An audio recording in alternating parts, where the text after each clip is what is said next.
ketua kelas untuk memimpin doa. Duduk aja. Bismillahirrahmanirrahim.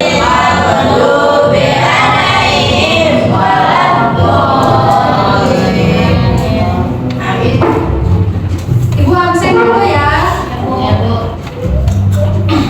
Semuanya hadir hari ini? Siapa yang nggak hadir? Siapa yang nggak hadir? Semuanya hadir? Komunikasinya hadir? Aura sanitasinya hadir? Hadir. Bagus. Siap dengan pembelajarannya? Siap. Oke. Sebelumnya kita belajar tentang KA. Tahu nggak KA itu apa? Bahasa artifisial. Belum paham. Kalau AI pernah dengar AI? Gitu ya. Jadi kalau KA itu adalah bahasa Indonesianya, kecerdasan artifisial. Kalau AI itu bahasa kerennya, ya, bahasa keren yang biasa kita gunakan sehari-hari. Nah, sebenarnya kalau dalam AI itu penggunaan AI sudah ada dalam kehidupan sehari-hari. Contohnya pada saat kalian memegang medsos, yaitu WhatsApp. Siapa yang HP-nya disetting biar dia dikunci? Siapa? Misalnya harus pakai sidik jari. Ya benar. Misalnya pakai pola, kemudian pakai pengenalan wajah. Nah, dia juga sudah menggunakan AI, ya. Nah, pelajaran sekarang kita akan membahas mengenai etika dan resiko kecerdasan artifisial. Masih ingat nggak dengan judul yang sebelumnya kita belajar apa sih? Berpikir komputasional. Sekarang ulama lebih lanjut lagi di modul yang ketiga, yaitu etika dan resiko kecerdasan artifisial. Sebelum kita masuk ke materinya, Ibu ada pertanyaan dulu nih ke kalian nih. Siapa yang pernah pakai AI untuk membuat sesuatu? Saya. Pernah bikin apa? Pernah bikin apa? Video, benar. Pernah bikin apa? Video juga. Ada yang pernah bikin foto tapi backgroundnya diganti? Ada? Ada. Misalnya digantinya di mana? Ya, karena kita pengen di Paris. Di Paris ada ya ganti ya. Ada nggak yang kalian ngedit tapi diganti suaranya sama suara artis gitu? Ada yang di sini pernah ngedit yang demikian? Baik pernah. Ganti suara apa? Suara Eva. Suara siapa? Ariwan Fatima ya. Nah, jadi penggunaan suara yang tadi, video, suara dan gambar itu sudah berkembang melalui AI gitu ya, tanpa kalian sadari.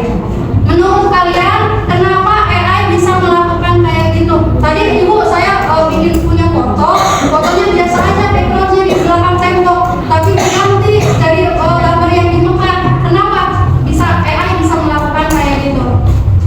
Karena di program, betul. Ada lagi karena di atas. Pino, karena di setting, betul. Jadi AI tidak bisa berjalan tanpa manusia, benar nggak sih? Benar. Berarti kalau misalkan robot itu buatan manusia, robot pintar nggak? Robot pintar. Tapi pintar juga disetting dari manusia, benar nggak? Iya. Ada bedanya nggak robot dengan manusia kayak gimana? Apa bedanya? Karena manusia punya perasaan, robot tidak punya perasaan. Siapa yang di sini nggak punya perasaan? Berarti robot ya. Bahkan di luar negeri sudah ada yang namanya supir dari robot. Jadi dia nggak butuh orang lagi untuk menyupir ke kanan, ke kiri, ngerem gitu ya, atau narik gas. Di luar negeri sudah menggunakan yang namanya supir robot. Gitu. Karena perkembangannya semakin jauh. Kalau di Indonesia belum ya, baru ada robot-robotan aja. Siapa yang punya robot-robotan? Saya. Terus ada pertanyaan satu lagi, apakah AI belajar? Menurut kalian AI belajar nggak? Enggak. Kalau kita kan belajar baru baca buku, nulis. AI belajar nggak? AI belajar, tapi belajarnya dari manusia. Berarti kita bisa kita ambil kesimpulan robot itu pintar tapi buatan manusia. Gitu ya. Nah, untuk pelajaran kali ini kita akan masuk ke resiko dan resikanya. Tapi tujuan pembelajarannya dulu kelihatan? Siapa yang membacakan yang pertama? Tujuan pembelajarannya apa? Baca yang pertama. Belajar materi ini siswa diharapkan dapat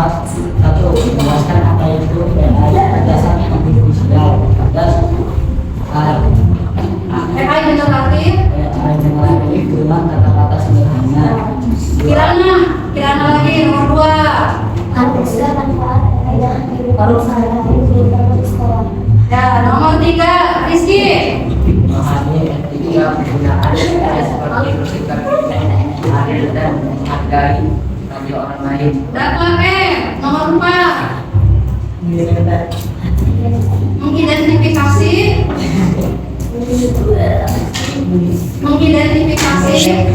ya resiko hoax, bias, iratif dan masalah privasi. Putra nomor 5 tujuan pelajaran mengetahui defect serta mengetahui cara sederhana untuk menghindari informasi palsu. ya. Nomor 6 Sulki Menggunakan AI dengan bijak untuk hal-hal positif seperti belajar, kreativitas dan membantu orang lain. Terus kesimpulannya sekarang apa itu AI?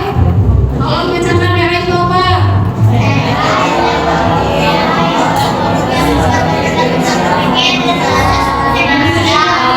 Jadi AI itu adalah seperti teknologi yang dapat membantu pekerjaan manusia. Contohnya apa?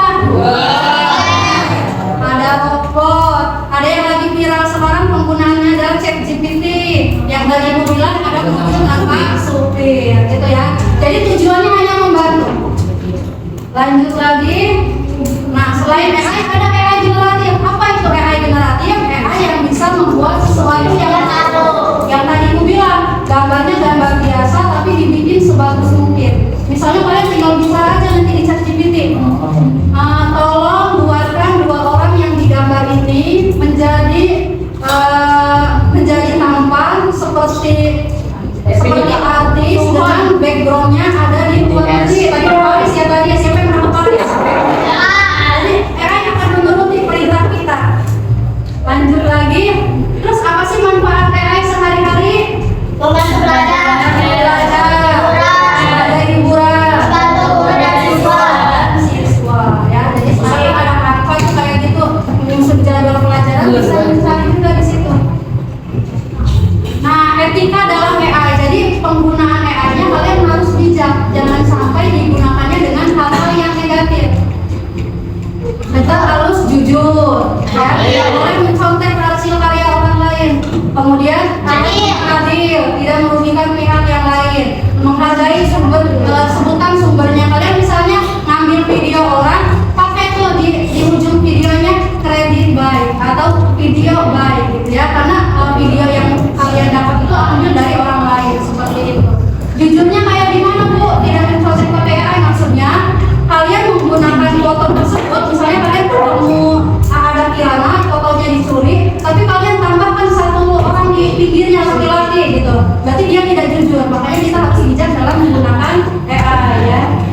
Nah, ada manfaatnya, ada negatif, ada positif.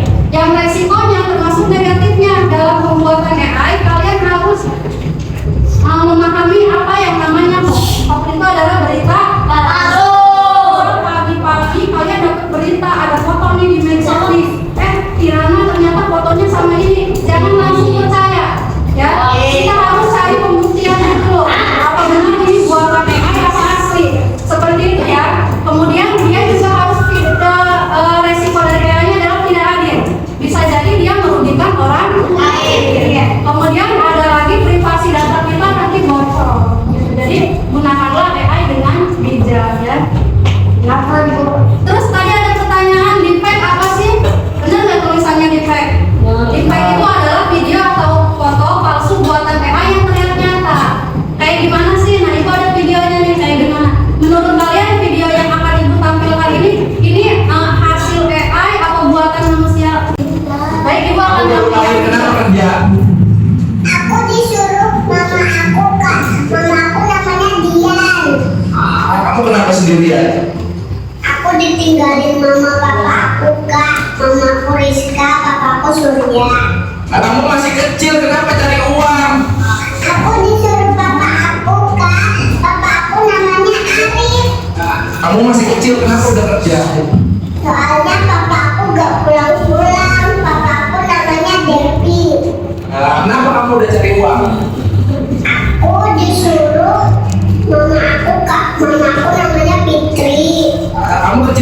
udah cari uang. Bapakku nurut, namanya Dimas. Kamu masih kecil, kenapa cari uang?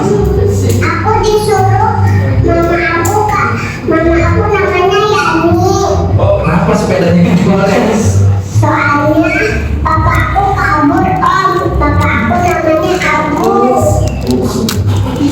Nah, pertanyaannya apakah ini ada campur tangan AI yang asli? Ya, jadi jangan langsung percaya dengan video yang kayak gitu. Masa ada bayi langsung ngomong ya. Contoh di sekolah, ada positifnya, ada negatifnya. Pakai AI itu untuk poster kampanye jajanan sehat. Jadi gunakan AI itu untuk hal-hal yang positif. Kalian dikasih tugas sama bu guru nanti bahasa Indonesia, tolong buatkan poster tentang kebersihan. Gunakan AI dengan bijaksana. Seperti itu ya, jangan sampai dengan yang negatif. Contoh yang negatif apa? Bikin berita bohong tentang teman yang tadi aku bilang ya. Kalian punya foto teman, edit teman-temannya, misalnya dibikin teman ceweknya ada cowoknya gitu ya. Jadi jangan sampai kita melakukan hal yang demikian. Tentu ada positif dan ada negatifnya. Lanjut lagi. Nah, kesimpulannya siapa yang mau bacakan kesimpulan setelah kita pembelajaran AI ini? Boleh Putra, apa kesimpulan? AI bisa membantu tetapi juga berbahaya. Gunakan AI dengan bijak, jujur, dan bertanggung jawab. Jadi itu ya kesimpulan yang kita pelajari hari ini. AI bisa membantu tapi juga berbahaya. Menggunakan AI dengan bijak, jujur, dan bertanggung jawab. Sampai sini ada pertanyaan? Tidak ada. Baik, Ibu sudah sediakan tugas untuk kalian.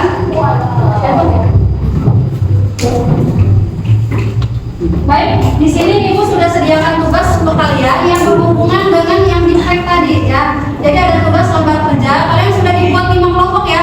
Kelompok 1, kelompok 2, kelompok 3, kelompok 4, kelompok 5. Ibu bagikan tugasnya, silakan bersama temannya mengerjakan tugas. Kemudian kalau sudah beres, Ibu minta kalian untuk presentasikan hasilnya di depan.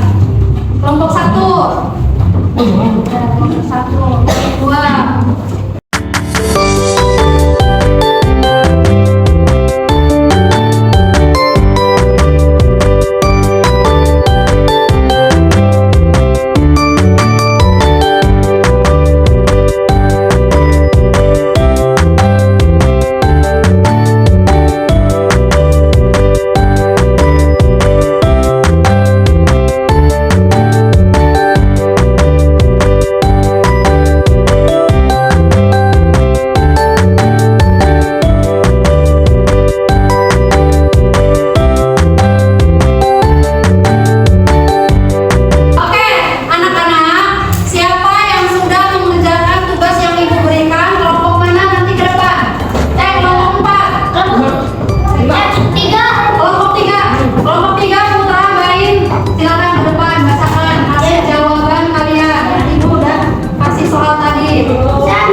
Siapa yang mau menyebutkannya lagi kesimpulan hari ini? Tidak ada.